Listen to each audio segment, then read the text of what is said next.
Praise the Lord.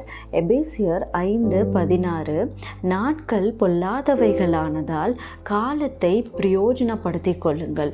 இன்று நாம் நாட்களை, நேரத்தை, காலத்தை எல்லாம் எப்படியெல்லாம் வீணடித்து கொண்டிருக்கிறோம் என்று சிந்தித்து பார்ப்போம். 3 முக்கிய காரணங்களை உங்களோடு இன்று பகிர்ந்து கொள்கிறேன்.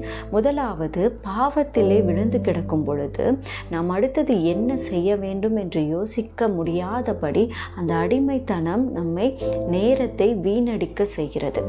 இரண்டாவதாக, சோம்பேறித்தனத்தில் நாம் இருக்கும் பொழுது நமது வாழ்க்கையிலே அதிகமாக நமது வாய்ப்புகளை இழந்து போகிறோம். இன்னும் சிலர் அலட்சியத்தால் வாய்ப்புகளை இழந்து விடுகிறார்கள். இதனால் நமது நேரம் வீணாக்கப்படுகிறது. மூன்றாவதாக, நாம் முடிந்து போன அந்த காரியங்களை குறித்து நினைத்து கவலைப்பட்டு அழுது கொண்டிருப்பது, அதையே நினைத்து யோசித்து கொண்டிருக்கும் பொழுது அடுத்தது எந்த நிலைக்கு நாம் செல்ல வேண்டும், என்ன செய்ய வேண்டும் என்ற ஒரு யோசனை இல்லாதபடி நமது நேரத்தை வீணடித்து கொண்டிருக்கிறது. இந்த 3 முக்கிய காரணங்களால் நமது வாழ்க்கையிலே நேரத்தை வீணாக்கி கொண்டிருக்கிறோம்.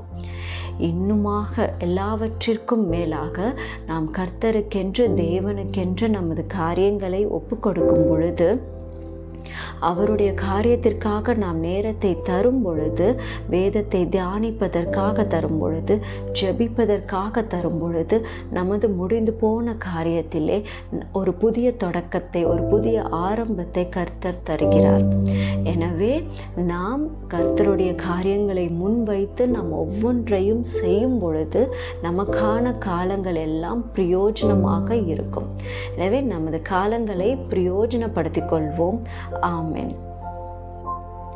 காலையும் மாலையும் அல்லேலூயா, நான் விடும் சுவாசமே அல்லேலூயா, நான் சோர்ந்து போகும்போது என் பலனாக மாறும், நான் சொற்களற்ற நேரம் என் ஆத்துமாவும் பாடும் அல்லேலூயா,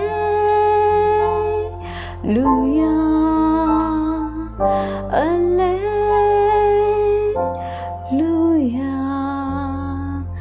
Be blessed in Jesus Christ.